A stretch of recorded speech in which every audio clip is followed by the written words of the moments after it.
Do you remember that feeling, that electric thrill? The way your heart raced the very first time you saw a Pokémon? Maybe it was the dim glow of a Game Boy under your blanket late at night. Maybe it was a trading card shimmering under the buzzing lights of your school cafeteria. Or maybe it was Saturday morning, Pikachu on the screen, adventure in the air. Whatever it was, something clicked, didn't it? A spark, a sense of wonder. And somehow it stayed with us, even as we changed, grew up, drifted away, and found our way back. If you felt that too, if these stories mean something to you, I'd be truly grateful if you'd like or subscribe. We're building something here. Quiet, steady, nostalgic. And I'd love to know where you're listening from. Drop a comment with your city and time. It's beautiful seeing this community light up across the world. Now, let's begin, because something's different now, isn't it?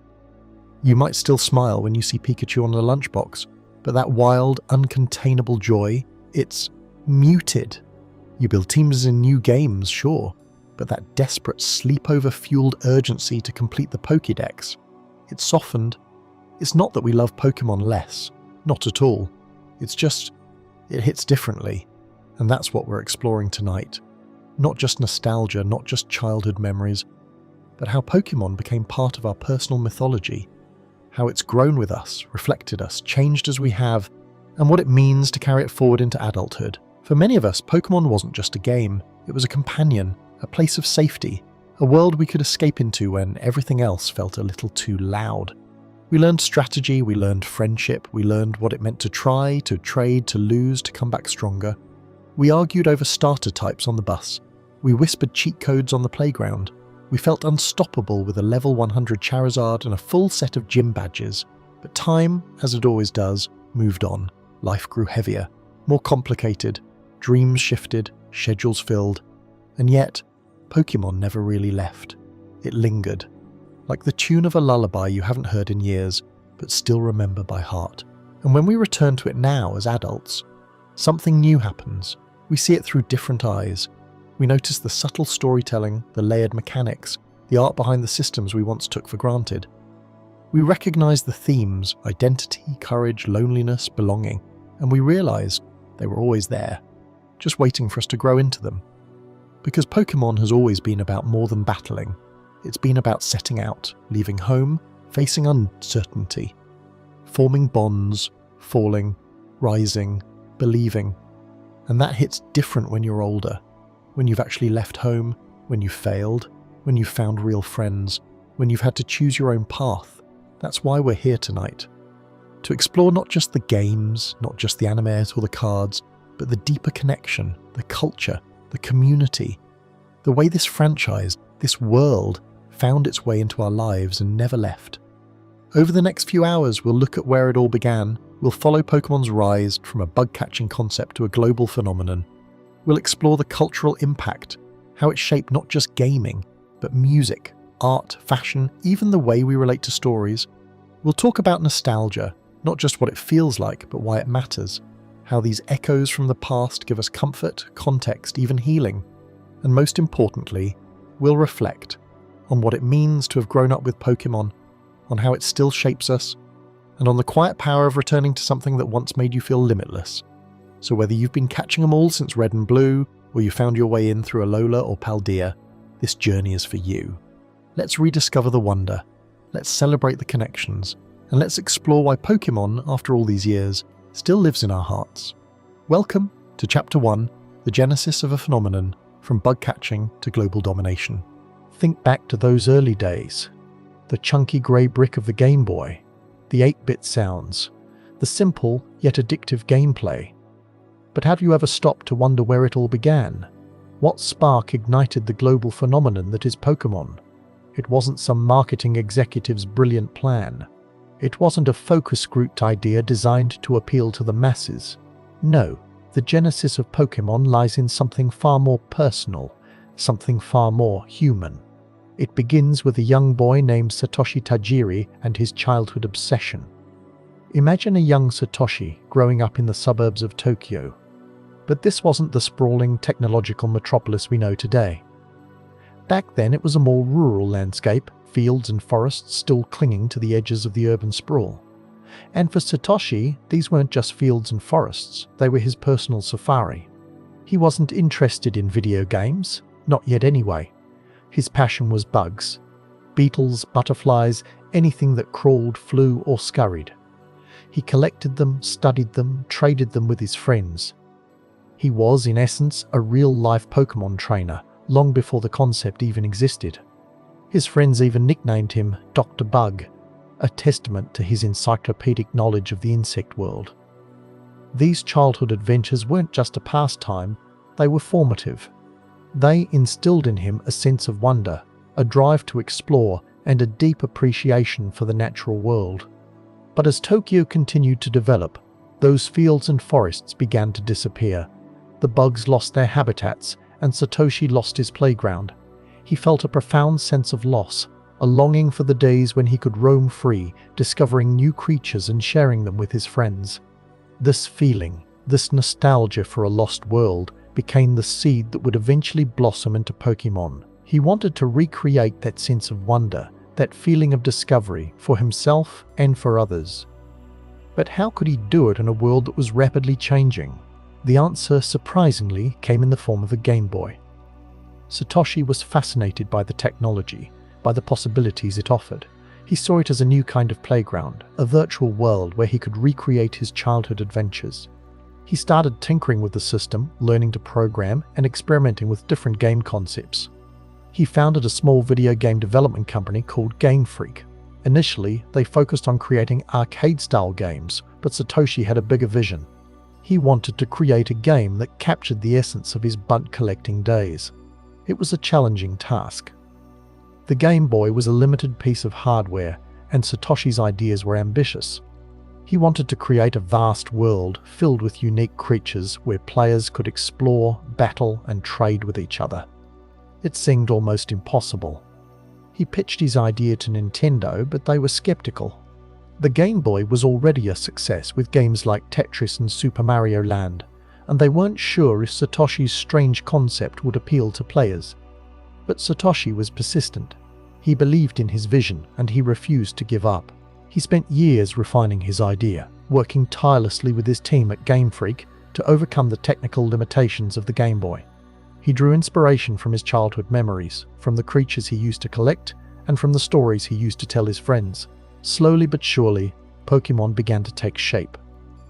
The core gameplay mechanic was simple but addictive. Catch monsters, train them, and battle them against other trainers. But it was the depth of the world, the variety of Pokémon, and the social aspect of trading and battling that truly set it apart. The initial reception in Japan was lukewarm. The Game Boy was nearing the end of its life cycle, and many people thought that Pokémon was just another fad.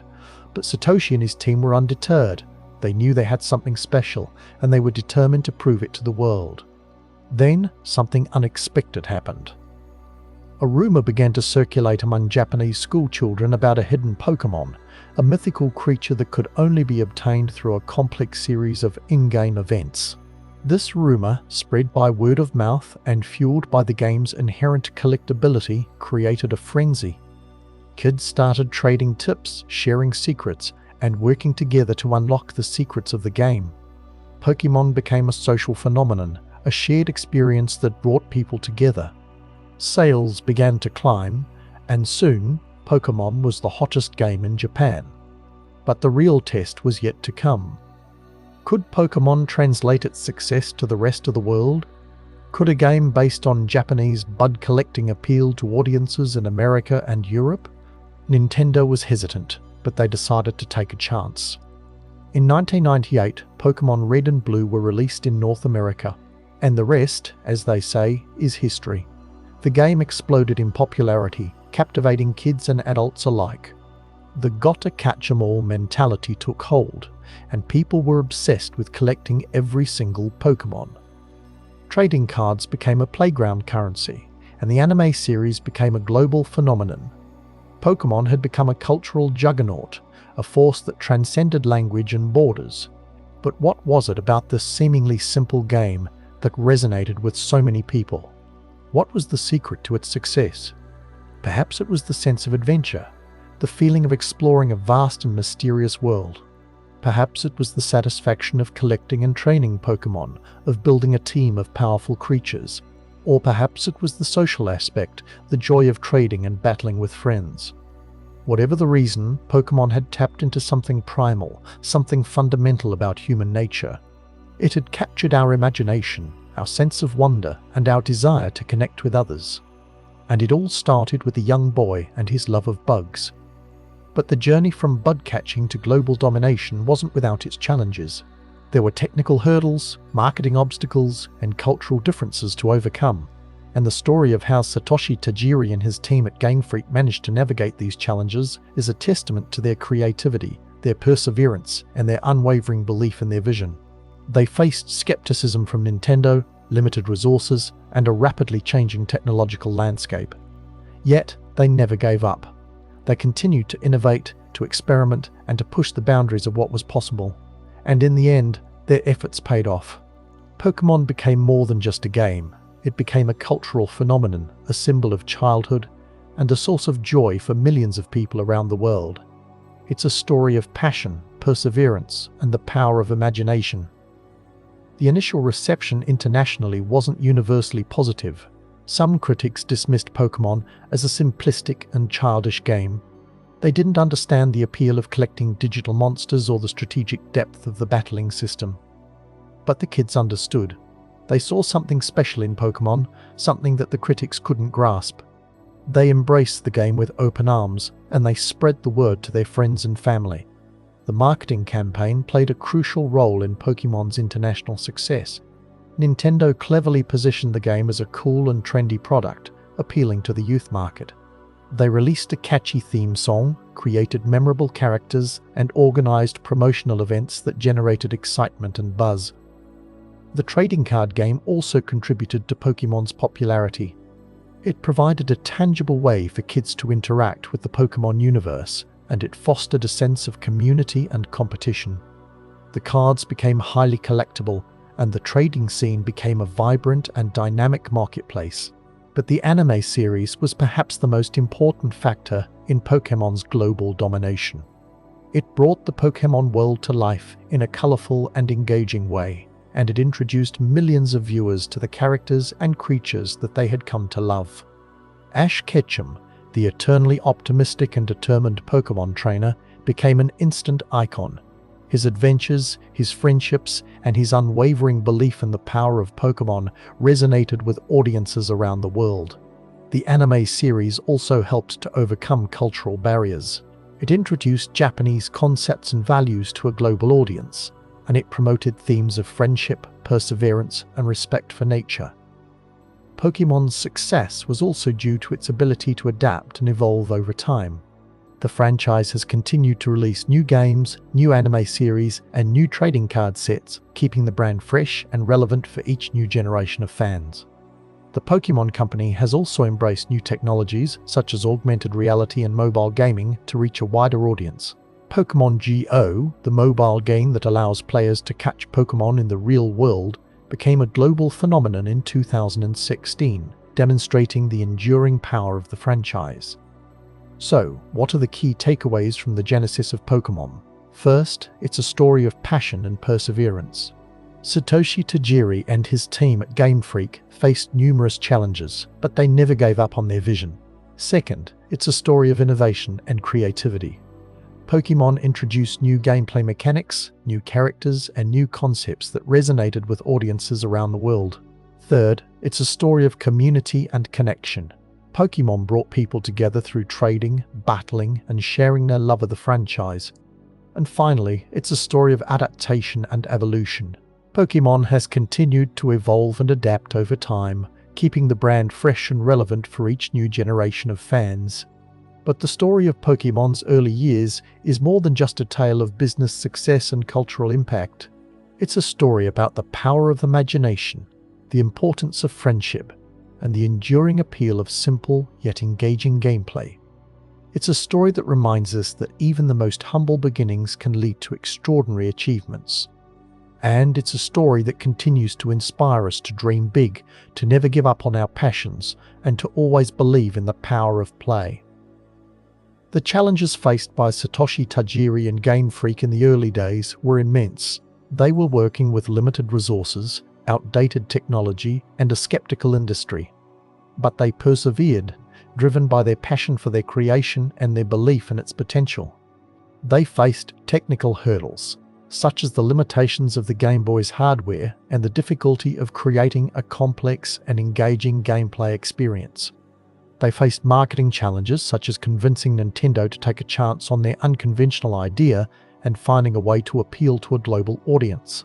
And they faced cultural challenges such as overcoming language barriers and adapting the game to different cultural norms and values.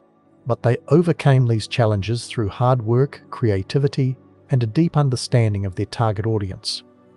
The initial reception of Pokémon in Japan was mixed. While some players were immediately captivated by the game's unique gameplay and charming characters, others were skeptical of its long-term potential. Some critics dismissed Pokémon as a childish and simplistic game, while others questioned its originality and its appeal to older audiences. But Satoshi Tajiri and his team were undeterred. They believed in their vision, and they were confident that Pokémon would eventually find its audience. And they were right. Word of mouth spread quickly among Japanese schoolchildren, and Pokémon soon became a cultural phenomenon. Sales soared, and the game became a must-have for every Game Boy owner. The international reception of Pokémon was even more enthusiastic.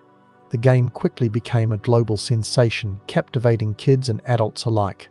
Sales records were shattered, and Pokémon became the fastest-selling video game franchise in history. The success of Pokémon was due to a combination of factors, including its innovative gameplay, its charming characters, its effective marketing campaign, and its ability to tap into universal themes of friendship, adventure, and self-discovery. But it was also due to the hard work, dedication, and unwavering belief of Satoshi Tajiri and his team at Game Freak. They had a vision, and they never gave up on it, even when faced with seemingly insurmountable challenges. And in the end, their efforts paid off. Pokémon became one of the most successful and beloved franchises in the world, a testament to the power of creativity, perseverance, and the enduring appeal of simple yet engaging gameplay. But the success of Kanto and the initial explosion of Pokémon was only the beginning.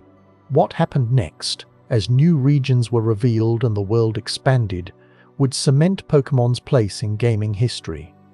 And it's there, in the world of Johto, that we'll journey next, to see how the obsession truly took hold. Chapter 2: Kanto and Johto, the birth of a generation's obsession. The year is 1996.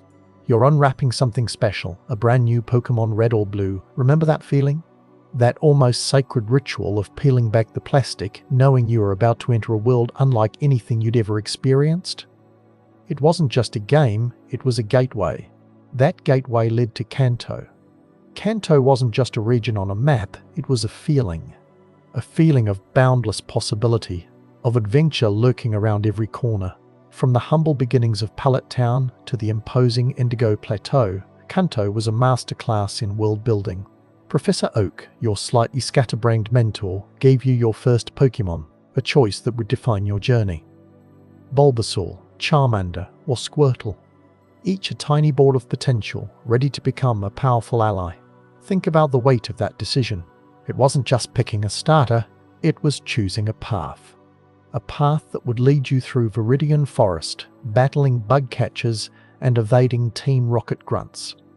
A path that would take you to Pewter City, where you'd face Brock, the rock-type gym leader, a seemingly insurmountable obstacle at first. And then there was Cerulean City, home of the graceful Misty and her water-type Pokémon. Each gym leader was a test, not just of your Pokémon's strength, but of your strategic thinking. Learning type matchups, understanding move sets, it was all part of the process. You were becoming a Pokémon trainer. But Kanto was more than just gyms and battles. It was the quirky characters you met along the way. Bill, the Pokémon researcher who accidentally fused with a Pokémon. Mr. Fuji, the kind old man who cared for the abandoned Pokémon in Lavender Town. Each encounter added depth and color to the world, making it feel alive. Lavender Town. Even the name evokes a sense of mystery. That haunting music, the ghostly Pokémon, the chilling tale of the lost Marowak. It was a departure from the light-hearted adventure, a glimpse into the darker side of the Pokémon world. It was unforgettable. And then, of course, there was Team Rocket. Jesse, James, and Meowth, the bumbling trio of villains who always seemed to be one step behind. They were more comical than menacing, but their presence added a constant sense of tension. You knew they were always lurking, plotting their next scheme. The journey through Kanto culminated in the Elite Four, a gauntlet of powerful trainers standing between you and the champion. Lorelei, Bruno, Agatha, and Lance. Each a master of their respective type, each a formidable opponent. And then, the ultimate challenge, your rival, Gary. Always one step ahead, always pushing you to be better. The final battle against him was more than just a fight for the title of champion. It was the culmination of your entire journey. A test of your skills, your strategy, and your bond with your Pokémon. Beating the Elite Four and becoming the champion, it was an achievement that resonated far beyond the game itself. It was a symbol of perseverance, of dedication, of the power of friendship. It was a moment of pure triumph. But the story didn't end there.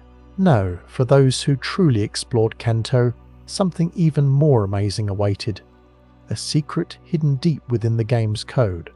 A way to unlock a whole new world, Johto. The sequel, Pokémon Gold and Silver, wasn't just a new game, it was a revelation.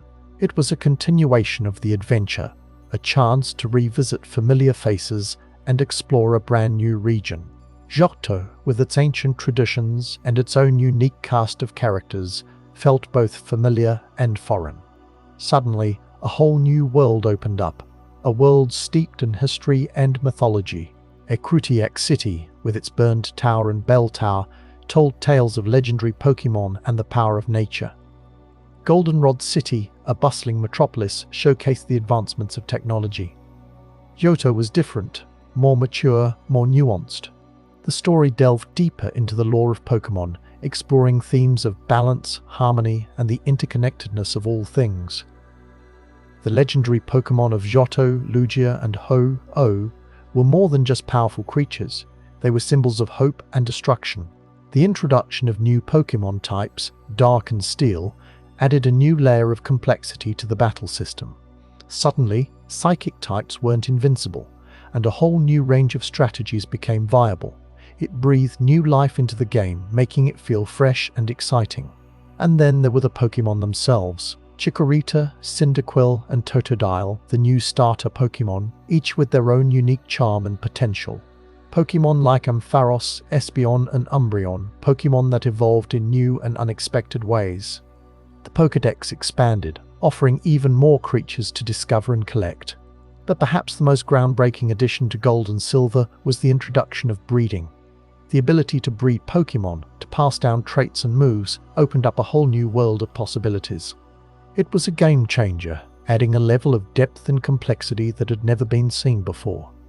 Imagine the possibilities, creating the perfect team with the ideal stats and movesets. It was a breeder's paradise. And of course, there were the gym leaders. Faulkner, Bugsy, Whitney, each with their own unique style and personality. Whitney's Miltank, with its rollout attack, became the bane of many a trainer's existence. She was a wall to so many, a true test of patience and strategy. The journey through Johto was a challenging one, but it was also incredibly rewarding. Exploring the region, battling the gym leaders, uncovering the secrets of the legendary Pokémon, it was all part of the experience. You were becoming a master trainer. But the true genius of Gold and Silver lay in its post-game content. After defeating the Elite Four, you were given the opportunity to return to Kanto, to revisit the familiar locations, to battle the gym leaders again, stronger than ever before.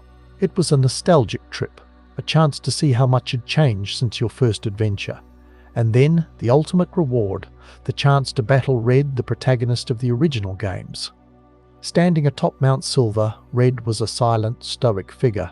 His team, consisting of some of the most powerful Pokémon in the game, was a formidable challenge. Battling Red was the ultimate test of skill, a true measure of your mastery. Defeating Red was an accomplishment that few trainers ever achieved. It was a moment of pure satisfaction, a culmination of years of dedication and hard work. It was the perfect ending to an epic adventure. Kanto and Johto. 2 regions, 2 generations, 1 unforgettable experience. They defined a generation of gamers, shaping their childhoods and sparking their imaginations. They were more than just games, they were worlds to explore, adventures to embark on, and friendships to forge. The mechanics introduced in these games, the breeding, the dark and steel types, the sheer scale of 2 regions, it was revolutionary. It cemented Pokémon as a cultural force, not just a passing fad. These weren't just pixels on a screen, they were companions on a journey. And for many, that journey continues to this day. But what was it about these early games that captivated us so completely? Was it the thrill of exploration, the challenge of competition, or something deeper? What psychological forces were at play that turned Gotta Catch 'em All into a global phenomenon? That's what we'll uncover next as we delve into the psychology of completion and collection. Chapter 3, Gotta Catch 'em All, the psychology of completion and collection. Remember that rush? Finding that elusive Pokémon, the one you'd been hunting for hours. It wasn't just about adding another creature to your collection. It was about something deeper, something primal. It was about completion. But why? Why does the human brain crave completion? Why did we spend countless hours meticulously filling every slot in our Pokédex? The answer, as you might suspect, is complex. A fascinating blend of psychology, game design, and even a little bit of evolutionary biology. Let's start with the basics. The Pokédex. From the very first games, Red and Blue, it was presented as more than just a list. It was a challenge, a goal, a virtual encyclopedia waiting to be filled. And that visual representation, those empty spaces begging to be occupied, that's where the magic began. Think about it. Our brains are wired to seek order, to find patterns, to complete tasks. It's a fundamental part of how we learn and how we survive. Completing the Pokédex taps into that very basic instinct. Each Pokémon caught, each entry filled, gives us a small jolt of satisfaction, a sense of accomplishment. It's a mini reward system, constantly reinforcing our behavior. And it's not just about the individual reward, it's about the larger goal. The Pokédex, in its entirety, represents mastery. It says, I have conquered this world. I have seen and captured everything it has to offer. It's a powerful feeling, especially for a young player, to feel that sense of control and expertise. But there's more to it than just completion. There's the thrill of the hunt. The challenge of finding those rare and elusive Pokémon. Think about Chansey in the Safari Zone, or Dratini in the Dragon's Den. These weren't just handed to you. You had to work for them. You had to strategize, to persevere, to overcome obstacles. And that effort, that investment of time and energy, makes the reward even sweeter. It's the classic psychological principle of effort justification. The more effort we put into something, the more we value it. That rare Pokémon you finally caught after hours of searching, it's not just another entry in the Pokédex. It's a symbol of your dedication, your skill, your perseverance. Now, let's consider the social aspect. Because Gotta Catch 'em All wasn't just a personal quest, it was a collective obsession. Pokémon became a cultural phenomenon, and the desire to complete the Pokédex became a shared goal. Trading was a crucial part of this. Some Pokémon, like the trait evolutions such as Haunter evolving into Gengar, were simply impossible to obtain without interacting with other players. This forced us to connect, to negotiate, to build relationships. The playground became a bustling marketplace, a hub of Pokémon exchange. And it wasn't just about getting the Pokémon you needed, it was about the social status that came with it. Having a complete Pokédex, or even just owning a particularly rare Pokémon, made you a valuable member of the community. It gave you bragging rights, a sense of belonging, a feeling of being part of something bigger than yourself. Think about the schoolyard dynamics. The kid who had all the rare Pokémon was the king or queen of the playground, at least when it came to Pokémon.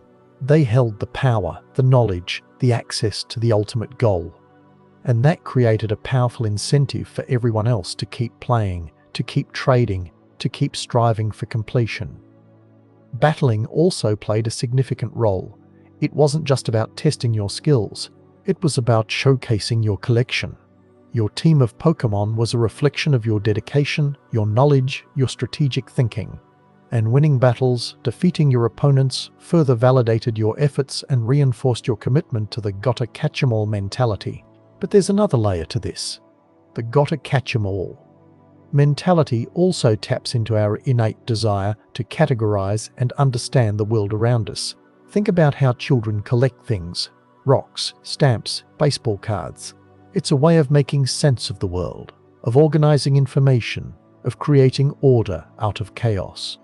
The Pokédex provides a framework for this. It gives us a structured system for understanding the Pokémon world. Each Pokémon has its own unique characteristics, its own type, its own abilities. By collecting them all, we're not just filling a list, we're building a mental map of the Pokémon universe. And that knowledge, that understanding, gives us a sense of power. We feel like we're in control, like we know what we're doing. It's a comforting feeling, especially in a world that can often feel unpredictable and overwhelming. Now, let's delve a little deeper into the psychology of collecting. Because the gotta-catch-em-all mentality is just one manifestation of a much broader human phenomenon. People collect all sorts of things, from stamps to coins to art. And the motivations behind these collections are often surprisingly similar. One key factor is the sense of ownership. When you own something, you feel a connection to it. It becomes part of your identity. Your collection is a reflection of your interests, your values, your personality. It's a way of expressing yourself to the world. And the more complete your collection, the stronger that sense of ownership becomes. It's like building a fortress around yourself, a tangible representation of your accomplishments and your identity. It's a powerful feeling of security and control. Another factor is the sense of nostalgia. Many collectors are driven by a desire to recapture a feeling of childhood wonder and excitement. They collect things that remind them of happy memories, of simpler times. And Pokémon, for many of us, is deeply intertwined with our childhoods. The act of collecting Pokémon cards, of playing the games, of watching the anime, can transport us back to those carefree days. It's a way of reconnecting with our younger selves, of reliving those cherished experiences. And that nostalgia can be a powerful motivator. But there's also a darker side to collecting. The desire for completion can become an obsession, a compulsion that consumes our lives. We can become so focused on acquiring the next item, on filling the next slot, that we neglect other important aspects of our lives.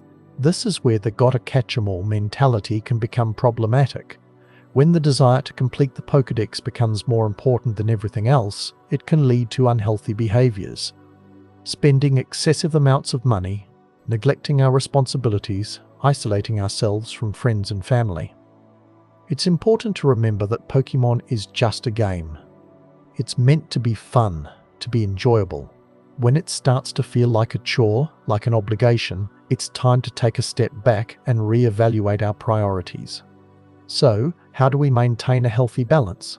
How do we enjoy the thrill of the hunt without letting it consume us?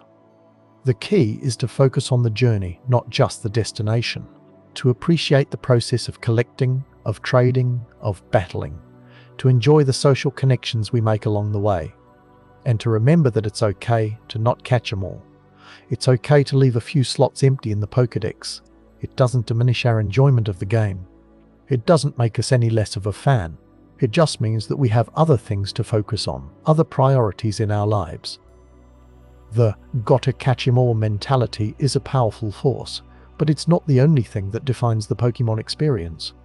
It's just one aspect of a much larger and more complex phenomenon. And by understanding the psychology behind it, we can enjoy the game to its fullest without letting it control us. We've explored the psychological drivers behind the urge to collect, the social dynamics of trading, and the potential pitfalls of obsessive completion. But what happens when the very thing we're trying to collect changes? What happens when the rules shift, the landscape evolves, and our carefully curated collections suddenly feel incomplete? Join us next time as we explore the bittersweet experience of nostalgia and confront the question, what happens when our childhood heroes disappoint? Chapter 4. The anime's enduring legacy, Ash Ketchum and the power of friendship. The games ignited a passion, but the anime, the anime set the world ablaze. For so many, Ash Ketchum wasn't just a character, he was a window into a world of endless possibilities. A world where friendship conquered all, where even the smallest Pokémon could achieve greatness, and where the journey was just as important as the destination. But what was it about this perpetually 10-year-old trainer and his electric mouse that captivated audiences across the globe? The answer, like any good Pokémon battle, is multifaceted. Think back to those opening credits. The soaring music, the vibrant colours, and Ash, ever optimistic, embarking on his grand adventure. It was pure escapism, a potent dose of childhood wonder delivered straight to your television screen. And, unlike the games, which required a Game Boy and a certain level of strategic thinking, the anime was accessible to everyone. You didn't need to master type matchups or IV breeding to understand the bond between Ash and Pikachu. You just needed to believe in the power of friendship. And that's precisely what the anime excelled at showcasing. From his very first Pokémon, the stubbornly independent Pikachu, to his loyal companions like Bulbasaur, Charmander, and eventually Charizard and Squirtle, Ash's team represented a microcosm of the world itself. Each Pokémon possessed unique strengths and weaknesses, quirks and personalities. Yet, through patience, understanding, and unwavering support, Ash forged unbreakable bonds with each of them. He didn't just train them, for them. He celebrated their victories and comforted them in defeat. He treated them as equals, as family. This emphasis on friendship resonated deeply with viewers, especially younger ones. In a world that can often feel isolating and competitive, the anime offered a comforting message that true strength lies not in individual power, but in the bonds we share with others. That even the most daunting challenges can be overcome with the help of friends. But it wasn't just the Pokémon who benefited from Ash's unwavering loyalty. Misty, Brock, and countless other characters joined him on his journey, each bringing their own unique perspectives and experiences to the table. And through their interactions with Ash, they grew as individuals, learning valuable lessons about compassion, empathy, and the importance of believing in oneself. Consider Misty, the headstrong and often exasperated water Pokémon trainer. Initially, she was simply tagging along, demanding repayment for a bike that Pikachu had inadvertently destroyed. But over time, she became an invaluable member of the team, offering practical advice, unwavering support, and a healthy dose of skepticism to balance Ash's boundless optimism. You watched her confidence blossom as she honed her skills and discovered her own potential. Or take Brock, the aspiring Pokémon breeder with a seemingly endless supply of dating advice. He served as the voice of reason, the older brother figure who kept Ash and Misty from getting into too much trouble. But beneath his calm exterior lay a deep understanding of Pokémon and a genuine desire to help them thrive. He embodied the importance of nurturing and caring for others. These characters weren't just sidekicks, they were integral to Ash's journey, pushing him to grow and evolve as a trainer and as a person. They challenged his assumptions, supported his dreams, and celebrated his triumphs. And in turn, Ash inspired them to become the best versions of themselves. But the anime's impact extended far beyond its heartwarming storylines and relatable characters. It also played a crucial role in expanding the Pokémon universe and introducing new Pokémon to the world. Each episode featured a diverse array of creatures, showcasing their unique abilities, habitats, and personalities. This constant influx of new information kept viewers engaged and eager to learn more. It fueled the gotta-catch-em-all mentality, not just in the games, but in the anime as well. And let's not forget the battles. Oh, the battles. The anime brought the strategic gameplay of the video games to life in a visually stunning and emotionally charged way. You saw Pikachu unleash a devastating thunderbolt. Charizard soar through the sky with fiery determination, and Bulbasaur use its vines to ensnare opponents. But it wasn't just about the flashy attacks and impressive animations. It was about the strategy, the teamwork, and the sheer determination of Ash and his Pokémon to overcome seemingly insurmountable odds. These battles weren't just about winning, they were about learning. Ash didn't always win, and that was okay. In fact, his losses often proved to be more valuable than his victories, teaching him important lessons about perseverance, humility, and the importance of adapting to new challenges. He learned from his mistakes, refined his strategies, and came back stronger each time. And this is perhaps the most enduring lesson of the Pokémon anime, that failure is not the opposite of success, but a stepping stone towards it. That even when things seem impossible, you can achieve your dreams with hard work, dedication, and the support of your friends. But here's a question for you. Did Ash need to remain 10 years old for all those seasons? What purpose did that serve? The answer is more nuanced than you might think. Ash's perpetual youth allowed the anime to maintain a sense of timelessness, appealing to new generations of viewers while still resonating with those who grew up watching the original series. He remained a constant, a familiar face in an ever-changing world. More importantly, Ash's unchanging age allowed the anime to focus on the journey rather than the destination. He wasn't striving to become a Pokémon master in the traditional sense. He was striving to become a better trainer, a better friend, and a better person. And that's a journey that never truly ends. Think about it. If Ash had aged and achieved his ultimate goal, the anime would have lost its central premise, its sense of endless possibility.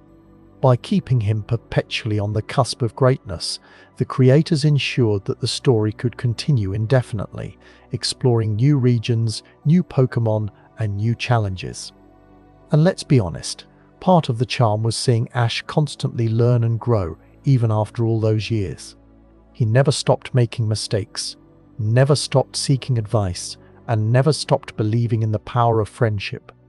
He was a role model, not because he was perfect, but because he was relatable. But as the anime evolved, so too did its themes. While friendship and perseverance remained central, the series began to explore more complex issues, such as environmentalism, animal rights, and the importance of respecting different cultures. These themes resonated with older viewers who appreciated the anime's willingness to tackle real-world issues in a thoughtful and engaging way.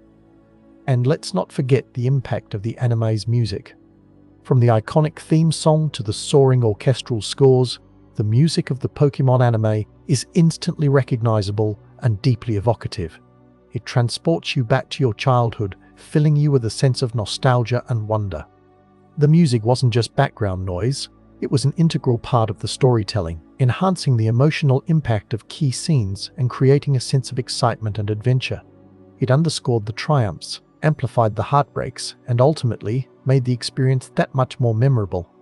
Consider the countless fan theories that have sprung up over the years, attempting to explain Ash's seemingly ageless existence, the true nature of his bond with Pikachu, and the hidden meanings behind the various storylines. These theories are a testament to the anime's enduring popularity and its ability to spark the imagination. But the anime's impact wasn't limited to the realm of entertainment, it also had a significant impact on the Pokémon franchise as a whole. It introduced new Pokémon, popularized existing ones, and helped to shape the overall tone and aesthetic of the series. It served as a gateway for new fans, drawing them into the world of Pokémon and inspiring them to explore the games, the trading cards, and other aspects of the franchise. And, perhaps most importantly, the anime helped to create a sense of community among Pokémon fans. It provided a shared experience, a common language, and a source of connection that transcended geographical boundaries. It brought people together, fostering friendships and creating lasting memories. But even the most beloved franchises aren't immune to criticism. Some have argued that the anime's repetitive storylines and lack of character development have become stale over time.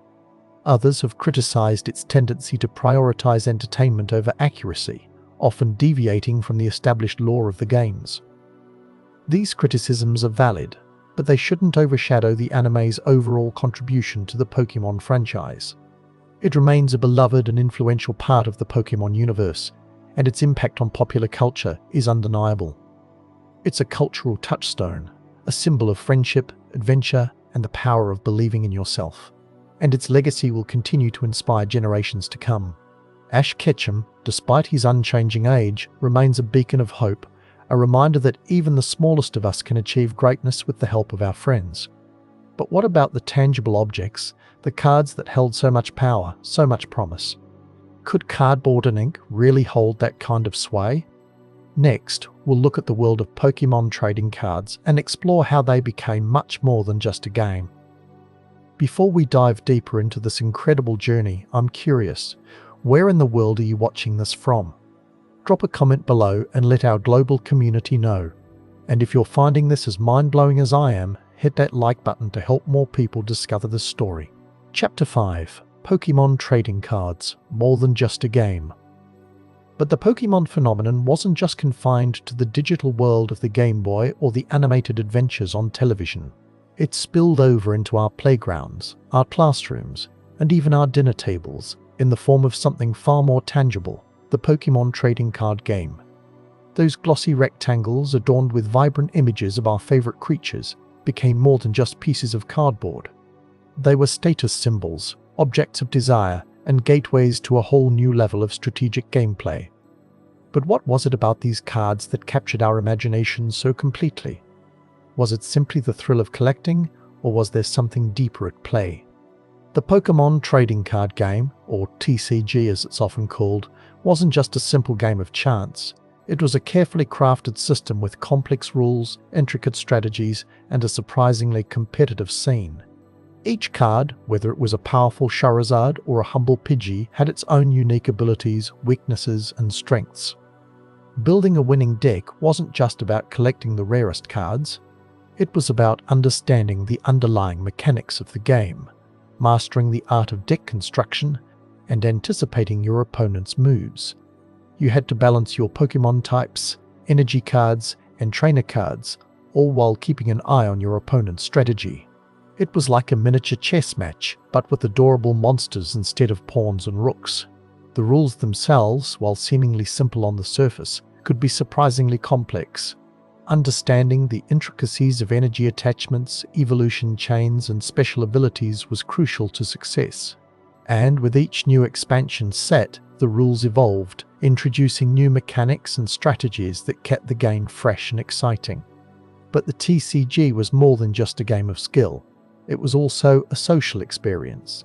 Trading cards was a ritual, a dance of negotiation and bartering that brought us together. Remember the thrill of finding that one card you desperately needed to complete your deck, or the satisfaction of making a trade that left your opponent green with envy. The value of a Pokémon card wasn't just determined by its rarity or its power in the game. It was also influenced by nostalgia, sentimentality, and the ever-shifting tides of the collector's market. A card that was once considered worthless could suddenly become a prized possession, driven by a surge in popularity or a newfound appreciation for its historical significance. The competitive scene surrounding the TCG was surprisingly vibrant, with tournaments held at local game stores and even at the national and international levels. These events brought together players of all ages and skill levels, united by their love of the game. Winning a tournament was a badge of honor, a testament to your strategic prowess and your dedication to the art of deck building. But the TCG wasn't just about winning. It was also about the community, the friendships forged over shared experiences, and the memories created around the table. It was about the camaraderie of battling alongside your friends, the thrill of pulling a rare card from a booster pack, and the shared passion for the world of Pokémon. And for many, the appeal of the TCG extended beyond the game itself. The cards were miniature works of art, each one a testament to the creativity and skill of the artists who brought them to life. Collecting the cards became a hobby in itself, a way to appreciate the beauty and diversity of the Pokémon universe. The value of certain cards skyrocketed, transforming what seemed like a childhood pastime into a serious investment. First edition Charizards, holographic Blastoises, and other rare finds became highly sought-after collectibles, fetching prices that would have seemed unimaginable just a few years earlier. This created a whole new dynamic within the TCG community. Collectors were no longer just interested in playing the game. They were also interested in preserving the cards, grading them, and tracking their market value. The TCG became a blend of strategy, collecting, and investment, a unique phenomenon that blurred the lines between hobby and business. The rarity of a card, of course, played a significant role in its value. Certain cards were only available in limited quantities, making them highly sought after by collectors. Others were misprints or error cards, which added to their mystique and their value. The hunt for these rare cards became a driving force for many collectors, fueling their passion and their dedication to the hobby. The condition of a card was also a crucial factor in determining its value. A pristine, ungraded card could fetch a high price, but a card that had been damaged or mishandled would be worth significantly less. This led to the rise of professional grading services, which assessed the condition of cards and assigned them a grade, providing collectors with a standardized way to evaluate their value. But the TCG wasn't just about the cards themselves. It was also about the accessories that went along with them: the binders, the sleeves, the deck boxes, and the playmats. These accessories became extensions of our personalities, a way to express our individuality and our love of the game. Imagine the feeling of carefully organizing your cards into a binder, arranging them by type, rarity, or artwork. Or the satisfaction of sleeving your cards in protective sleeves, knowing that you were preserving their condition for years to come. These small details added to the overall experience of collecting and playing the TCG. The TCG also fostered a sense of community among players. Local game stores became hubs for TCG enthusiasts, providing a place to play, trade, and connect with other fans. Tournaments and events brought players together from all over, creating opportunities to meet new people and forge lasting friendships. Online forums and social media groups also played a significant role in connecting TCG players from around the world. These platforms provided a space to discuss strategies, share deck lists, and trade cards. The online TCG community became a vibrant and supported network, fostering a sense of belonging among players. The TCG has evolved significantly over the years, with new sets, new mechanics, and new formats constantly being introduced. This has kept the game fresh and exciting, attracting new players and keeping veteran players engaged. The TCG has also adapted to the digital age, with online versions of the game allowing players to battle each other from anywhere in the world. The Pokémon trading card game is more than just a game. It's a cultural phenomenon, a social experience, and a collectible hobby all rolled into one. It's a testament to the enduring power of Pokémon and its ability to connect people from all walks of life. It's a reminder of the thrill of collecting, the joy of competition, and the power of friendship. It's a celebration of the Pokémon universe and its ability to capture our imaginations and bring us together. And it's a testament to the enduring legacy of a game that has become a global phenomenon. From the thrill of opening a new booster pack hoping to find that elusive rare card, to the strategic depth of building a competitive deck, the TCG offers something for everyone. Whether you're a seasoned veteran or a newcomer to the world of Pokémon, the TCG provides a unique and engaging experience that will keep you coming back for more. So, the next time you see a Pokémon card, take a moment to appreciate its history, its complexity, and its cultural significance. Remember the memories it evokes, the friendships it has fostered, and the joy it has brought to countless people around the world. The Pokémon trading card game is more than just a game. It's a piece of our childhood, a symbol of our shared passion, and a testament to the enduring power of the Pokémon phenomenon. But what happens when the rose-tinted glasses of nostalgia begin to fade? What happens when we revisit our childhood heroes and find that they don't quite live up to our expectations? The Pokémon anime was a cornerstone of many childhoods, a weekly dose of adventure, friendship, and of course Pokémon battles. But how does it hold up when viewed through a more critical lens? And what are the potential downsides of relying too heavily on nostalgia? Chapter 6: The Dark Side of Nostalgia, when our childhood heroes disappoint nostalgia. It's a powerful force, isn't it? A warm blanket woven from memories, transporting us back to simpler times. Times filled with wonder, excitement, and the unwavering belief that anything was possible. But what happens when that comforting blanket starts to unravel? When the threads of reality pull too hard, revealing imperfections we never noticed before. We hold these childhood treasures so dear. Those pixelated sprites, those catchy theme songs, those simple stories of good versus evil. They're more than just games or shows. They're time capsules, preserving a piece of ourselves. But time, as it always does, marches on. And sometimes, what was once perfect can feel tarnished. Think about it. Have you ever revisited a beloved childhood game only to find it clunky and slow compared to modern titles?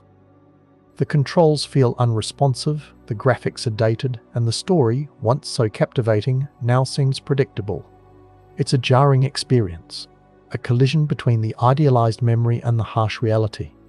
It's not that the game has changed. It's you. You've grown. Your tastes have evolved. You've seen more, experienced more, and your expectations have shifted. And sometimes that shift can lead to disappointment. But why does this happen? Why can revisiting a cherished memory sometimes leave us feeling empty, or even worse, disillusioned? The answer lies in the very nature of nostalgia itself. Nostalgia isn't about accuracy, it's about emotion. It's a selective filter, highlighting the positive aspects of the past while conveniently ignoring the negative ones. We remember the joy of discovering a rare Pokémon, but we forget the hours spent grinding for experience points. We remember the thrill of trading cards with friends, but we forget the arguments over fake holographic Charizards. This selective memory creates an idealized version of the past, a version that's often impossible to replicate. And when we try to recapture that feeling, we're inevitably confronted with the reality that things were never quite as perfect as we remember. Consider the original Pokémon games, Red and Blue. For many of us, they were our first introduction to the world of Pokémon. We spent countless hours exploring Kanto, battling gym leaders, and, of course, trying to catch them all. But let's be honest, those games were far from perfect. The graphics were simplistic, the gameplay could be repetitive, and the glitches were legendary. Remember Missing No? That infamous glitch that could duplicate items and even alter your save file? For some, it was a source of endless amusement, a way to cheat and gain an unfair advantage. But for others, it was a terrifying experience, a reminder that the game was fragile and prone to breaking. And what about the infamous Lavender Town theme? Rumors circulated for years that the high-pitched frequencies in the music caused headaches, nausea, and even suicidal thoughts in children. While these rumors were largely debunked, they still linger in the collective memory, a dark stain on an otherwise beloved game. Even the core gameplay mechanics, the very foundation of the Pokémon experience, can feel dated by today's standards. The limited move sets, the lack of abilities, the unbalanced type matchups, all these things can make the original games feel clunky and unrefined compared to modern Pokémon titles. So, why do we still love them? Why do we still feel that pang of nostalgia when we hear the opening notes of the Pokémon theme song? Because those games represent more than just gameplay mechanics and pixelated graphics. They represent a time in our lives, a time of innocence, wonder, and boundless possibility. But clinging too tightly to that idealized past can be dangerous. It can prevent us from appreciating the present and embracing the future. It can blind us to the flaws of our childhood heroes and make us resistant to change.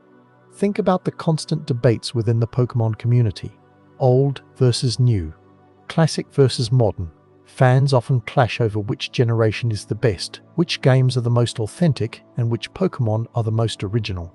This nostalgia-fueled tribalism can be toxic, creating divisions and preventing meaningful discussions about the franchise's evolution. It's as if some fans believe that the only way to preserve the spirit of Pokémon is to cling to the past, to resist any changes that might deviate from their idealized vision. But the truth is, Pokémon has always been evolving. From the introduction of new Pokémon types to the implementation of online battling and trading, the franchise has constantly adapted to changing tastes and technologies. And while some changes may be controversial, they're ultimately necessary for the survival and growth of the franchise. The anime is another prime example. Ash Ketchum, the eternal 10-year-old, has been the protagonist of the Pokémon anime for over 2 decades. He's become an iconic figure, a symbol of perseverance, friendship, and the unwavering pursuit of dreams. But let's be honest, Ash's journey has been repetitive. He travels to a new region, collects a new team of Pokémon, challenges the local gym leaders, and ultimately falls short of winning the Pokémon League. Rinse and repeat. For some fans, this formulaic approach is comforting, a familiar routine that provides a sense of stability and predictability. But for others, it's frustrating and tiresome. They long for Ash to finally achieve his goal, to finally become a Pokémon master. And then there's the animation. Over the years, the anime's animation style has undergone numerous changes, some of which have been met with criticism. Some fans argue that the newer animation styles lack the charm and personality of the older ones, that they're too generic and mass-produced. But again, this is a matter of perspective. What one fan considers to be a downgrade, another might see as an improvement.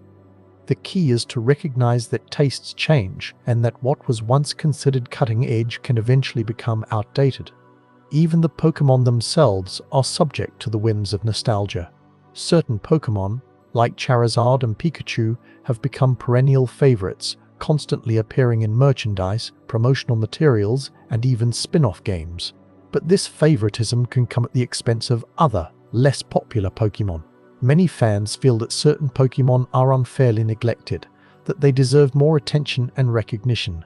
It's a valid concern, and it highlights the potential for nostalgia to create biases and inequalities. The Pokémon trading card game is not immune either. Remember the thrill of opening a booster pack, hoping to pull a rare holographic card? The anticipation, the excitement, the sheer joy of discovering a valuable addition to your collection. But the TCG has also evolved over the years, introducing new mechanics, new card types, and new strategies. And with that evolution has come a certain level of complexity that can be intimidating to newcomers. Some older players lament the changes, longing for the simpler days of the base set. They argue that the newer cards are too powerful, that the game has become too focused on speed and aggression, and that the original spirit of the TCG has been lost. But again, this is a matter of perspective. What one player considers to be an improvement, another might see as a degradation. The key is to recognize that the TCG, like the Pokémon franchise as a whole, is constantly evolving, and that change is inevitable. So, what's the solution? How do we reconcile our love for the past with our appreciation for the present? How do we maintain a balanced perspective, allowing us to enjoy the nostalgia without being blinded by it? The answer, I believe, lies in embracing the imperfections, recognizing that our childhood heroes were never perfect and that their flaws are part of what makes them so endearing. Instead of trying to recapture the past, we should focus on creating new memories, on experiencing new adventures, and on appreciating the Pokémon franchise for what it is today. This doesn't mean we have to abandon our love for the original games or the classic anime episodes. It simply means we should approach them with a critical eye, acknowledging their limitations and appreciating their strengths. It means accepting that Ash Ketchum may never become a Pokémon master, and that's okay. It means recognizing that the newer Pokémon designs may not appeal to everyone, and that's also okay. It means understanding that the Pokémon franchise is a constantly evolving entity and that change is inevitable. And instead of resisting that change, we should embrace it, allowing ourselves to be surprised and delighted by the new directions the franchise takes. Ultimately, nostalgia is a powerful tool, but it's a tool that should be used with caution. It's a way to connect with our past, to remember the good times, and to appreciate the journey that has brought us to where we are today. But it shouldn't be a barrier to progress, a wall that prevents us from embracing the future. We must learn to appreciate the past without being defined by it, to cherish our memories without being enslaved by them.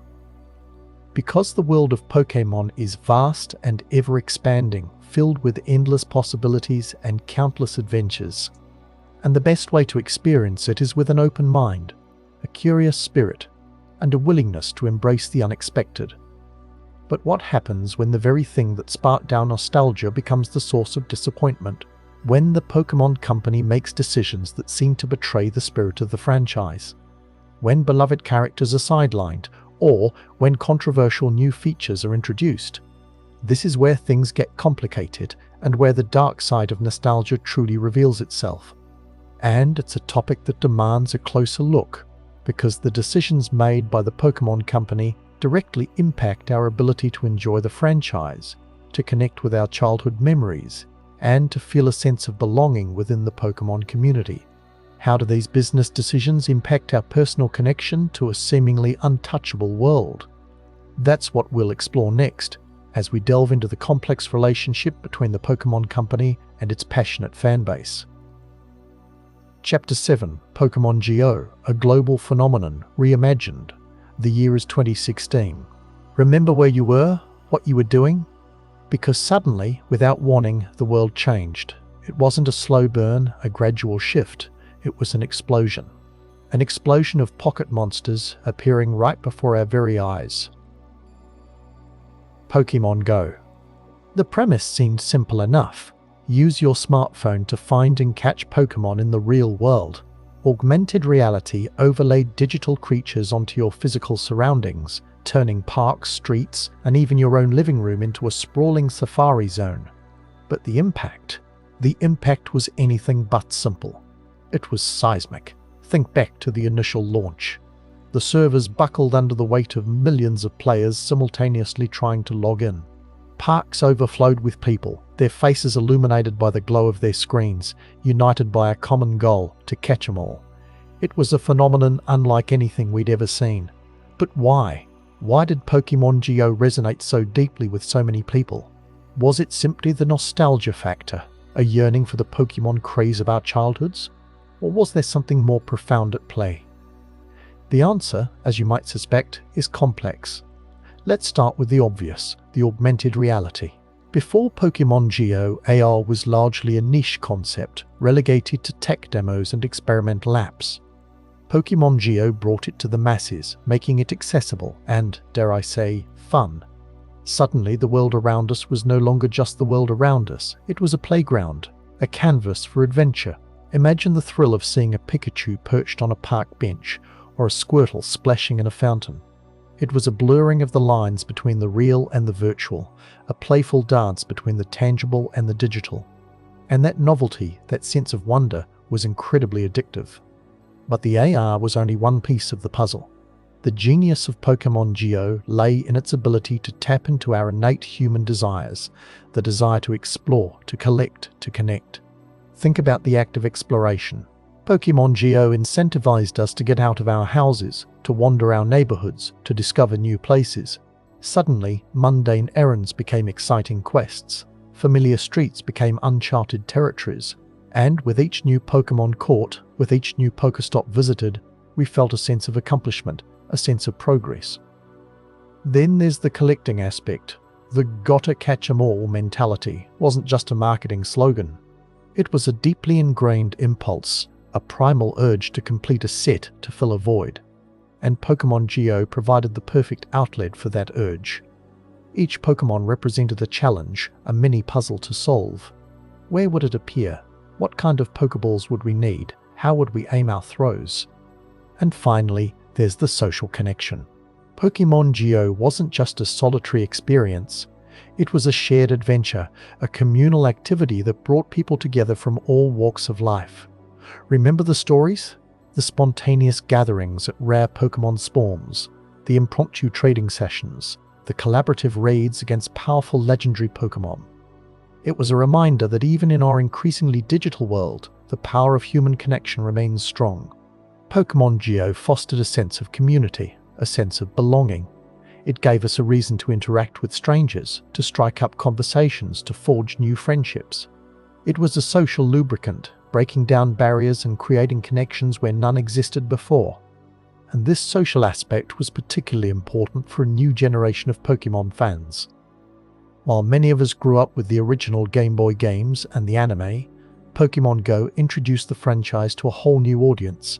Kids who had never heard of Pikachu or Charizard were suddenly captivated by these digital creatures, drawn in by the game's accessible gameplay and its social appeal. For these newcomers, Pokémon Go wasn't just a game, it was a gateway to a vast and vibrant world of Pokémon lore, characters, and stories. It sparked their imaginations, fueled their curiosity, and ignited a lifelong passion for the franchise. But let's be honest, the launch wasn't perfect. The early versions of the game were plagued with bugs, glitches, and server issues. The tracking system was notoriously unreliable, and the lack of content quickly led to boredom for some players. Yet, despite these flaws, Pokémon Go persevered. Niantic, the game's developer, listened to player feedback, released regular updates, and added new features. They introduced new generations of Pokémon, new challenges, and new ways to play. They understood that Pokémon Go wasn't just a game. It was a living, breathing world, constantly evolving and adapting to the needs of its players. And that commitment to improvement, that willingness to listen and learn, is what ultimately saved the game from fading into obscurity. Consider the introduction of raids. These cooperative battles against powerful Pokémon required players to team up and strategize, fostering a sense of camaraderie and encouraging social interaction. Or the addition of trading, allowing players to exchange Pokémon with each other, further strengthening the social bonds within the community. And let's not forget the various events that Niantic has hosted over the years, from community days, which focus on a specific Pokémon and offer increased spawn rates and bonuses, to special weekend events that celebrate different aspects of the Pokémon universe. These events not only keep the game fresh and exciting, but they also provide opportunities for players to connect with each other in real life, further solidifying the sense of community. But the success of Pokémon Go wasn't just about gameplay and features, it was also about timing. The game launched at a time when augmented reality was just beginning to gain traction, when smartphones were becoming ubiquitous, and when people were craving new ways to connect with each other. It was the perfect storm of technology, culture, and nostalgia. And it created a phenomenon that transcended the boundaries of gaming, becoming a global obsession that captivated the world. Think about the impact on local businesses. Suddenly, Pokestops and gyms became prime real estate, attracting hordes of players eager to catch Pokémon and battle for control of the gyms. Businesses that were located near these locations saw a significant increase in foot traffic and sales. Some businesses even went so far as to offer special promotions and discounts to Pokémon Go players, further incentivizing them to visit their establishments. It was a win-win situation, benefiting both the players and the businesses. And let's not forget the positive impact on physical activity. Pokémon Go encouraged people to get off their couches and explore the world around them, walking miles in search of rare Pokémon and hatching eggs. It was a fun and engaging way to exercise without even realizing you were doing it. Many players reported losing weight, improving their fitness levels, and simply feeling more energetic and alive. It was a testament to the power of gamification, using game mechanics to motivate people to achieve real-world goals. But like any phenomenon, Pokémon Go also faced its share of criticism. Some people complained about the game's addictive nature, arguing that it encouraged people to spend too much time glued to their screens, neglecting their real-world responsibilities. Others raised concerns about safety, pointing to instances of players getting injured or even killed while playing the game, distracted by their phones and unaware of their surroundings. And there were also concerns about privacy, with some people questioning the amount of data that Niantic was collecting about its players. These criticisms were valid and important. They highlighted the potential downsides of augmented reality and the need for responsible gaming practices. But they also underscored the game's impact on society, its ability to shape our behavior and influence our lives. Ultimately, Pokémon Go was more than just a game. It was a cultural phenomenon, a social experiment, and a technological marvel. It showed us the power of augmented reality, the importance of community, and the enduring appeal of Pokémon. It reminded us that even in our increasingly digital world, the real world still holds magic and wonder. And it taught us that sometimes the best adventures are the ones we share with others. So, where does Pokémon Go stand today? The initial frenzy has subsided, the crowds have thinned out. But the game is still going strong, with millions of active players around the world. Niantic continues to release updates, add new features, and host events, keeping the game fresh and engaging. Pokémon Go has evolved from a simple augmented reality game into a complex and dynamic ecosystem, a virtual world that mirrors the real world, filled with challenges, rewards, and opportunities for connection. It's a testament to the power of innovation, the importance of community, and the enduring appeal of Pokémon. And it's a reminder that sometimes the best things in life are the ones we discover together. But beyond the augmented reality, beyond the collecting, beyond the social interactions, lies something even more profound, the element of surprise. Pokémon Go, brought an element of the unexpected into our everyday lives. You never knew when or where a rare Pokémon might appear. That sense of anticipation, that feeling of possibility, was incredibly powerful. It transformed mundane routines into exciting adventures. It made us look at the world around us with fresh eyes, searching for the hidden magic that lay just beneath the surface. And that, perhaps, is the true legacy of Pokémon Go. It reminded us to be curious, to be playful, to be open to the unexpected. It taught us to embrace the unknown, to seek out adventure, and to find joy in the simple things. It showed us that even in the most ordinary of places, extraordinary things can happen. All you need is a smartphone, a sense of adventure, and a willingness to believe in the magic of Pokémon. Think about the countless stories that emerged from the Pokémon Go phenomenon. The couples who met while playing the game, the families who bonded over their shared love of Pokémon, the communities that came together to support each other during challenging times. These stories are a testament to the game's ability to connect people, to foster empathy, and to create a sense of belonging. They remind us that even in the digital age, human connection remains essential. And let's not forget the impact on mental health. For many people, Pokémon Go provided a much-needed escape from the stresses of everyday life. It gave them a reason to get outside, to exercise, and to socialize with others. It helped them to combat feelings of loneliness, anxiety, and depression. It reminded them that they were not alone, that there was a community of people who cared about them and shared their interests. Pokémon Go was, in many ways, a form of therapy, a way to cope with the challenges of modern life, to find joy in the simple things, and to connect with others in a meaningful way. So, as we look back on the Pokémon Go phenomenon, let us remember the lessons it taught us. Let us remember the importance of community, the power of innovation, and the enduring appeal of Pokémon. And let us continue to embrace the magic of augmented reality, to explore the world around us with fresh eyes, and to find joy in the unexpected. But the story of Pokémon Go is far from over. The game continues to evolve, to adapt, and to surprise us. And as technology advances, as augmented reality becomes more sophisticated, we can only imagine what the future holds for Pokémon and its fans. What new adventures await us? What new challenges will we face? What new connections will we forge? Only time will tell.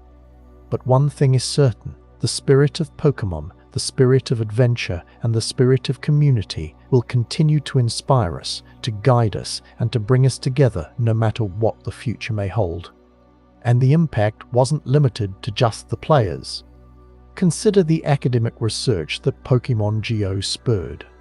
Suddenly, sociologists, psychologists, and even urban planners were studying the game, trying to understand its impact on human behavior, social dynamics, and urban environments. They explored questions like, how does augmented reality affect our perception of the real world? How does gamification influence our motivation and behavior? How can we use Pokémon Go to promote physical activity and social interaction? The research was fascinating and insightful, shedding light on the complex relationship between technology, society, and human nature. It showed us that Pokémon Go was more than just a game. It was a social phenomenon with far-reaching implications. And let's not forget the charitable initiatives that Pokémon Go inspired. Players organized events to raise money for various causes, from environmental conservation to disaster relief. They used the game as a platform to promote social good, to make a positive impact on the world. It was a reminder that even in the midst of a global phenomenon, we can still find ways to give back, to help others, and to make a difference. Pokémon Go, in its own unique way, brought out the best in humanity. But with all this positivity, it's crucial to remember the potential pitfalls. The game's reliance on location data raised serious privacy concerns. The potential for addiction was real, leading to some neglecting their responsibilities. The need to be aware of surroundings while playing was paramount, as accidents did happen. These are important reminders that technology, while powerful, must be used responsibly and ethically. Pokémon Go served as a valuable case study in the ethical considerations of augmented reality and the importance of user safety. And that's the story of Pokémon Go, a global phenomenon reimagined. It blended reality and fantasy, sparked social connections, and introduced a new generation to the world of Pokémon. It had its flaws, faced its criticisms, but ultimately left an undeniable mark on our culture. But what happens when the rose-tinted glasses come off? What happens when the nostalgia fades and we revisit our childhood heroes with a more critical eye? Can they still live up to our expectations, or are we destined to be disappointed? That, my friends, is what we'll explore next. I hope you're as amazed by this as I am. If you want to stay updated on more content like this, make sure to subscribe and join our community of curious minds. Trust me, what's coming next will challenge everything you thought you knew. Chapter 8. Beyond the Games. Pokémon's Influence on Culture and Society. Pokémon.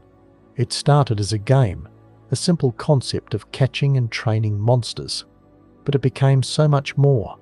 It seeped into the very fabric of our culture, influencing everything from art to social activism. How did a game about pocket monsters achieve such a feat? It's a question worth exploring because the answer isn't just about clever marketing or catchy characters. It's about something deeper, something that resonates with the human spirit. It's about connection, creativity, and the power of shared experiences. Think about the art. Before Pokémon, monster designs were often relegated to the realm of horror or fantasy, but Pokémon reimagined them as cute, cuddly, and collectible. Artists of all kinds, from professional illustrators to amateur doodlers, were inspired to create their own interpretations of these creatures.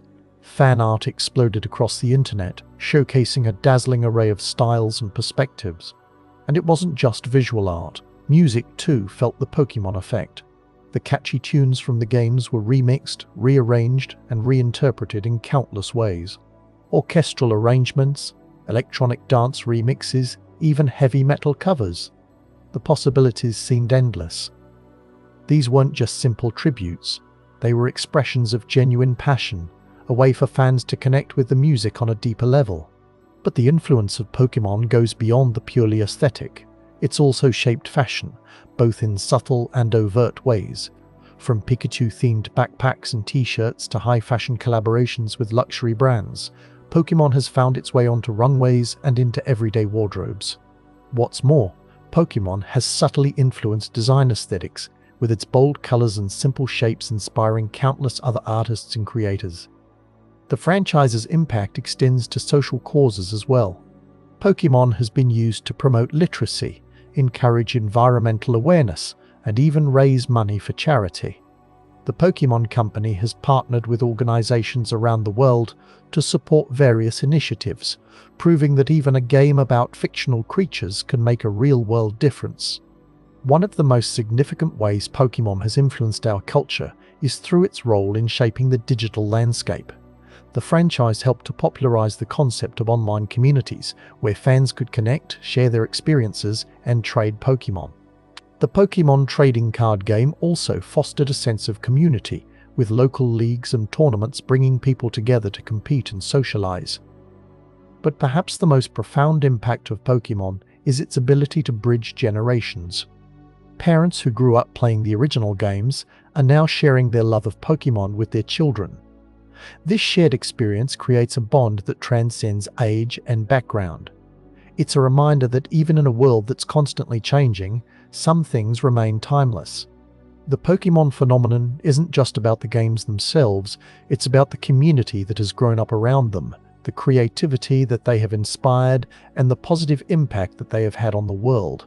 It's a testament to the power of storytelling and the enduring appeal of simple yet compelling ideas. It's a reminder that even something as seemingly trivial as a game can have a profound effect on our culture and society. But how does something that seems so simple on the surface achieve such profound cultural reach? The answer lies, in part, in the clever way that Pokémon taps into our innate human desires. Consider the desire for completion. The Pokédex, with its hundreds of entries, presents a tantalizing challenge. "Gotta catch 'em all" isn't just a catchy slogan. It's a reflection of our inherent drive to collect, to organize, to master. And then there's the desire for connection.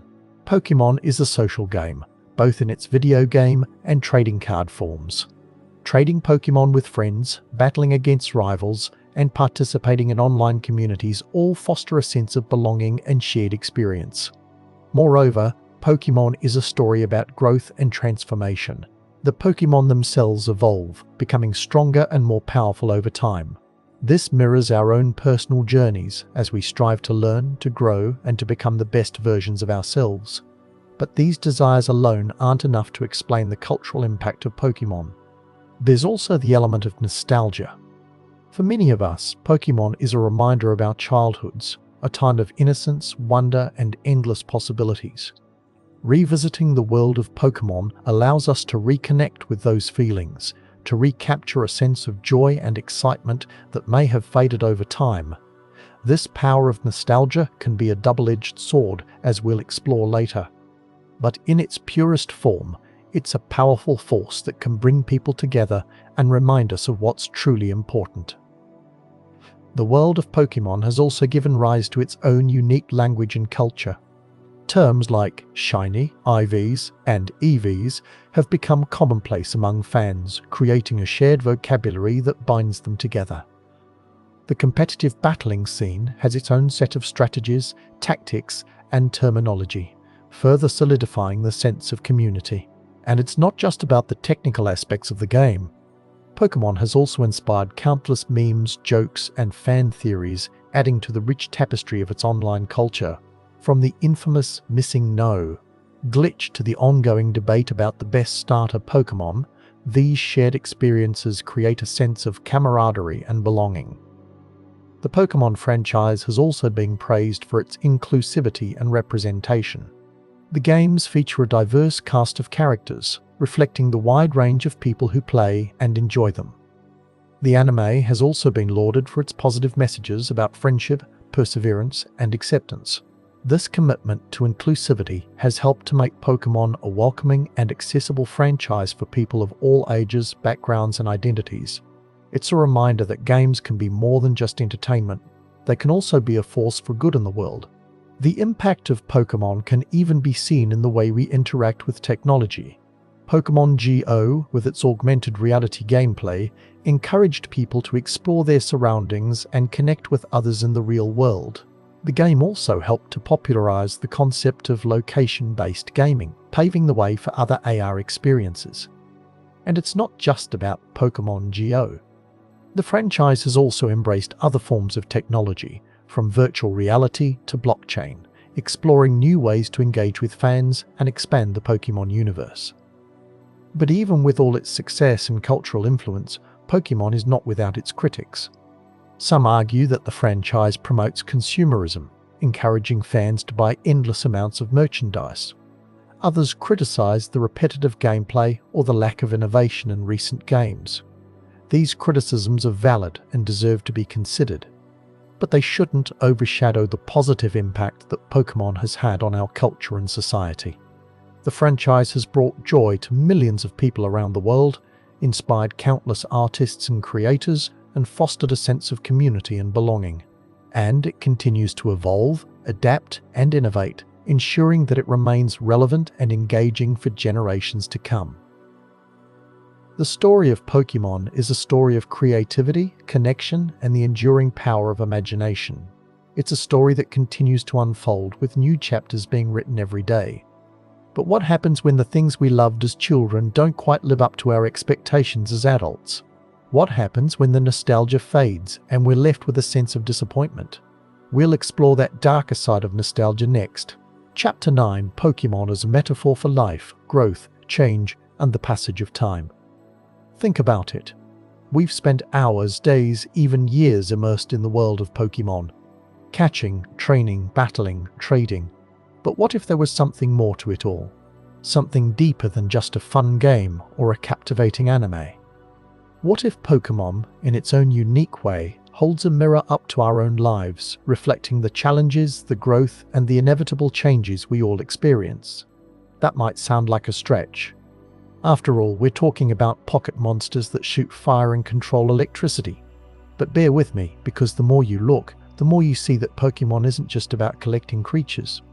It's about collecting experiences, building relationships, and navigating the ever-evolving journey of life itself. Let's start with the very core of the Pokémon experience: growth. Think about your first Pokémon. Maybe it was a Charmander, a Squirtle, or a Bulbasaur. Small, relatively weak, but full of potential.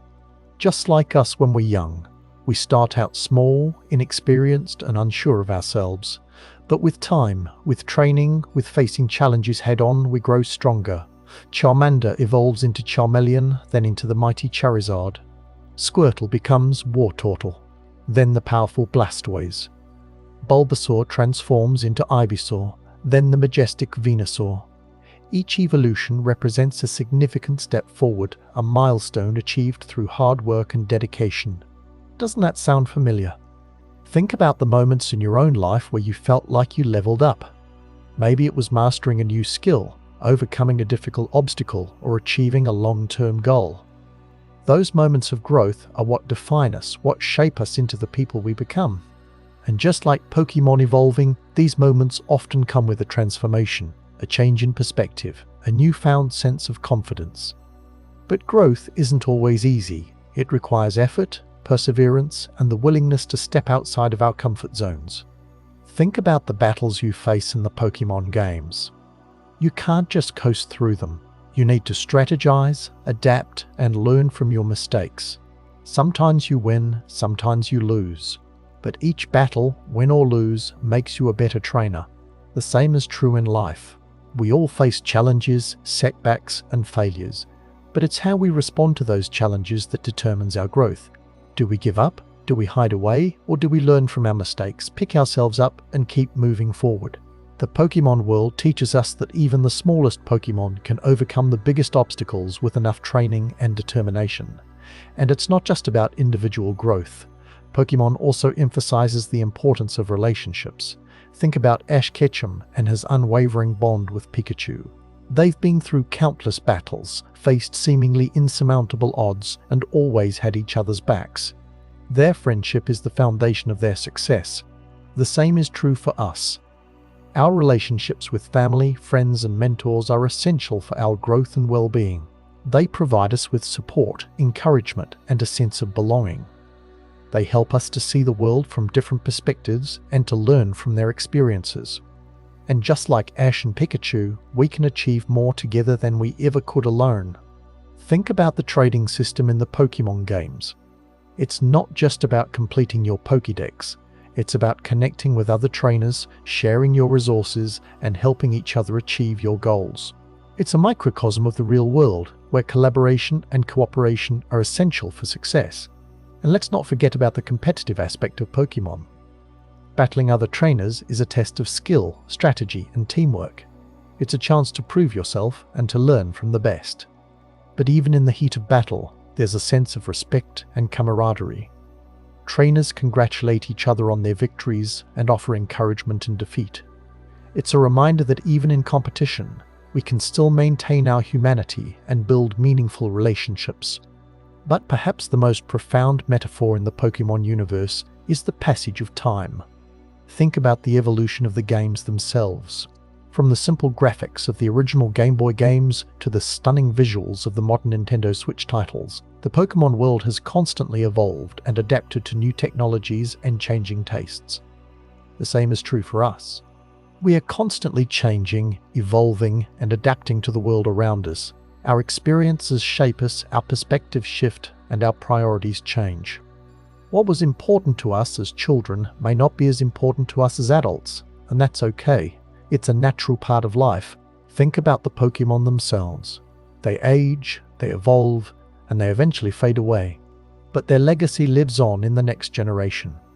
The same is true for us. We may not live forever, but our actions, our relationships, and our contributions to the world will continue to resonate long after we're gone. And let's not forget about the bittersweet feeling of nostalgia that so many of us associate with Pokémon. For many of us, Pokémon was a formative part of our childhood. It was a source of joy, excitement, and wonder. Revisiting the Pokémon world as adults can bring back those feelings, reminding us of simpler times and the power of imagination. But nostalgia can also be a double-edged sword. It can be tempting to cling to the past, to resist change, and to idealize our memories. But the Pokémon world teaches us that change is inevitable and that we must embrace the present moment. We can cherish our memories, but we must also be open to new experiences and new possibilities. So, the next time you pick up a Pokémon game, watch an episode of the anime, or flip through your old trading cards, remember that you're not just engaging with a fictional world, you're engaging with a reflection of your own life, a reminder of the importance of growth, relationships, and the passage of time. A reminder that even in the face of challenges, we can always find strength, resilience, and hope. The Pokémon world, in its own unique way, offers us a valuable lesson that life is a journey, not a destination. It's about the experiences we have, the people we meet, and the lessons we learn along the way. And just like a well-trained Pokémon, we can all evolve into the best versions of ourselves. But what happens when that journey leads us down a path we didn't expect? What happens when the rosy glow of nostalgia fades and we're confronted with the imperfections of the past? Next, we'll explore the dark side of nostalgia and how revisiting our childhood heroes can sometimes lead to disappointment. Chapter 10. The Future of Pokémon. What lies ahead for the world's favorite pocket monsters? The world of Pokémon. It's a world of boundless adventure, unwavering friendship, and the constant thrill of discovery. But what does the future hold for this ever-evolving universe? What new horizons await us, just beyond the tall grass? The Pokémon Company has proven time and again that it's not afraid to innovate. They've taken risks, pushed boundaries, and consistently delivered experiences that captivate generations of trainers. So, let's put on our thinking caps, channel our inner Professor Oak, and explore some of the exciting possibilities that lie ahead. First, let's talk games. The core series is, of course, the bedrock of the franchise. But can we expect more of the same, or will a radical departure from the familiar formula? I suspect we'll see a blend of both. We've already seen glimpses of this with games like, which reimagined the gameplay loop in a breathtaking open world. Imagine a future where every new generation of Pokémon games offers a completely unique and transformative experience. One game could be a sprawling online RPG where you team up with friends to explore a vast, interconnected world. Another could be a gritty, story-driven adventure with morally ambiguous choices and complex characters. Think about the possibilities. A Pokémon game set in a post-apocalyptic world where humans and Pokémon struggle to survive amidst the ruins of a fallen civilization. Or perhaps a detective noir, where you play as a gumshoe partnered with a wisecracking Meowth, solving mysteries in a rain-soaked city. The potential is truly limitless. But it's not just about new settings and genres. What about the core mechanics of the game? Could a radical overhaul of the battle system? Perhaps a real-time combat system that requires strategic positioning and precise timing? Or maybe a system that emphasizes teamwork and coordination, where you and your friends must work together to defeat powerful raid bosses? And what about the Pokémon themselves? We've seen regional variants and convergent evolution. But what if we could further customize our Pokémon with unique abilities and traits? Imagine a system where you could breed Pokémon with specific movesets, stats, and even appearances, creating truly one-of-a-kind partners. The possibilities extend beyond the core series as well. Proved that augmented reality can bring the world of Pokémon to life in a whole new way. But what if we could take that even further?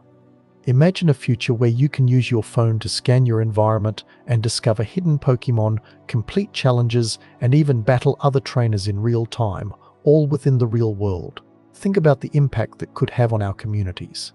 Parks could become vibrant hubs for Pokémon trainers, fostering social interaction and encouraging people to get active.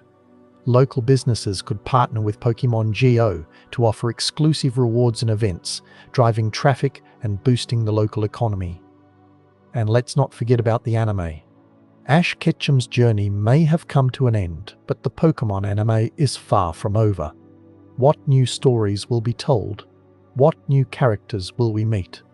One possibility is a series of anthology stories, each focusing on a different region, character, or theme. Imagine an episode that delves into the origins of a legendary Pokémon, revealing its ancient history and its connection to the world. Or perhaps an episode that follows a group of young trainers as they navigate the challenges of becoming Pokémon champions. Another possibility is a series that explores the darker side of the Pokémon world. What happens to the Pokémon that are abandoned or mistreated? What are the ethical implications of using Pokémon for battle? These are complex questions that the anime could explore in a thoughtful and nuanced way. And, of course, there's always the possibility of a new main series protagonist. Who will be the next trainer to embark on a journey to become a Pokémon master? What will their personality be like? What challenges will they face? Perhaps it will be a young girl from a rural village who dreams of becoming a Pokémon researcher and discovering new species. Or maybe it will be a street-smart kid from a bustling city who uses their Pokémon to help their community and fight injustice. The possibilities are endless. But the future of Pokémon isn't just about new games and anime. It's also about the challenges and opportunities that lie ahead for the Pokémon Company. One of the biggest challenges is maintaining the franchise's relevance in an ever-changing world. The gaming landscape is constantly evolving, with new technologies and trends emerging all the time. The Pokémon Company must stay ahead of the curve and adapt to these changes in order to remain competitive. This means embracing new technologies like virtual reality and augmented reality, as well as exploring new business models like subscription services and microtransactions. Another challenge is managing the franchise's vast and complex ecosystem. The Pokémon universe is constantly expanding, with new games, anime series, trading cards, and merchandise being released all the time. The Pokémon Company must ensure that all of these different elements work together seamlessly and that they all contribute to the overall Pokémon experience. But amidst these challenges, there are also tremendous opportunities. The Pokémon franchise has a global fan base that spans generations. This gives the Pokémon Company a unique platform to promote social causes, support charities, and make a positive impact on the world. Imagine a Pokémon game that teaches children about environmental conservation and the importance of protecting endangered species. Or perhaps a Pokémon anime episode that promotes diversity and inclusion. The possibilities are endless. The Pokémon Company can also use its platform to inspire creativity and innovation. They can partner with artists, musicians, and designers to create new and exciting Pokémon-themed products and experiences. They can also encourage fans to create their own content, such as fan fiction, artwork, and videos. The future of Pokémon is bright, full of endless possibilities. From innovative new games that redefine the gameplay experience, to anime series that explore complex themes and characters, the Pokémon universe is constantly evolving and expanding. And with a dedicated fan base and a forward-thinking company at the helm, the future of Pokémon is sure to be filled with adventure, excitement, and the unwavering power of friendship. But let's get even more specific. Let's dive into some concrete predictions, some educated guesses about what we might actually see in the next few years. First, I believe we'll see a greater emphasis on online and social features in future Pokémon games.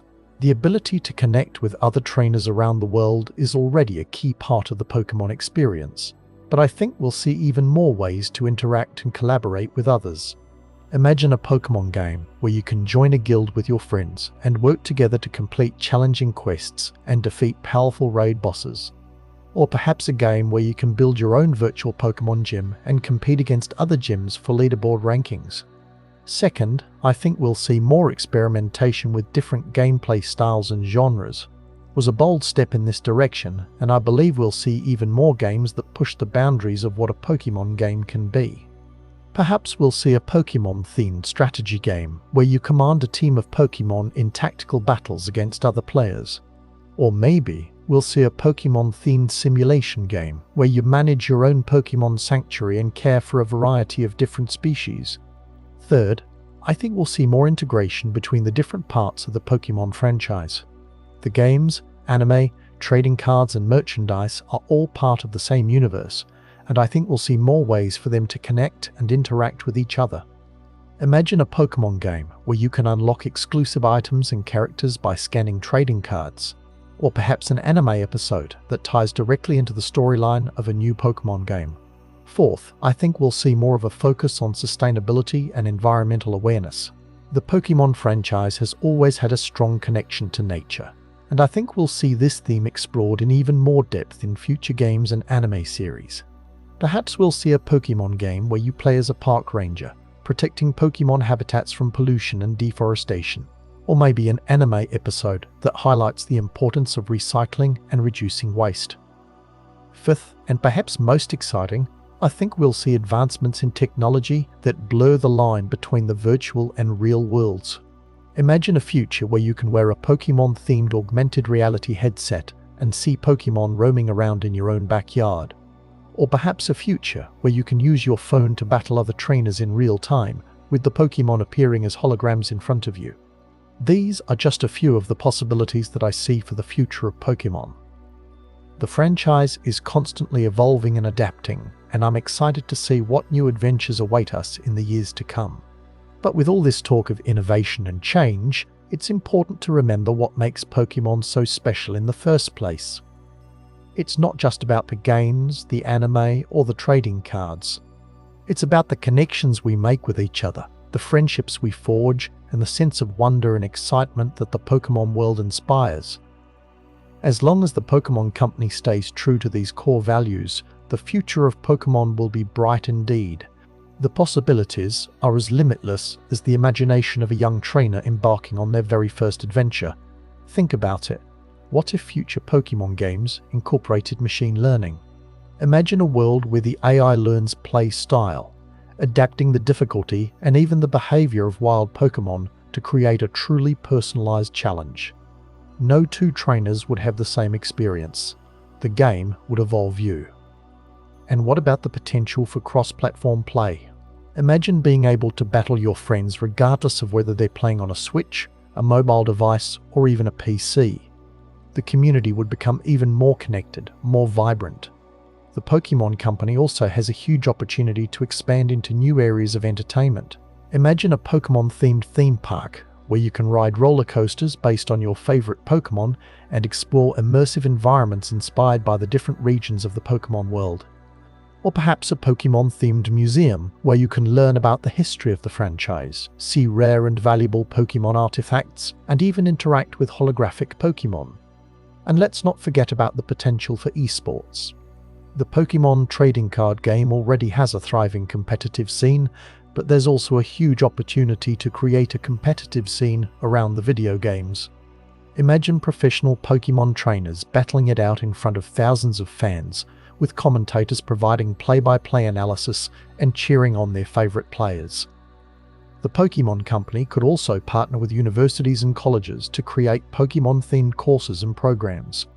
Imagine taking a class on Pokémon biology, where you learn about the different types of Pokémon, their habitats, and their evolutionary relationships. Or perhaps a class on Pokémon game design, where you learn how to create your own Pokémon games. These are just a few of the ways that the Pokémon Company can continue to innovate and expand the Pokémon franchise in the years to come. The possibilities are truly endless, and I'm excited to see what the future holds. But it's not all sunshine and rainbows. There are real challenges ahead. The pressure to constantly innovate can lead to missteps, to changes that alienate long-time fans. The Pokémon Company needs to tread carefully, balancing the desire to push boundaries with the need to stay true to the core of what makes Pokémon so beloved. One of the biggest challenges will be managing the expectations of the fanbase.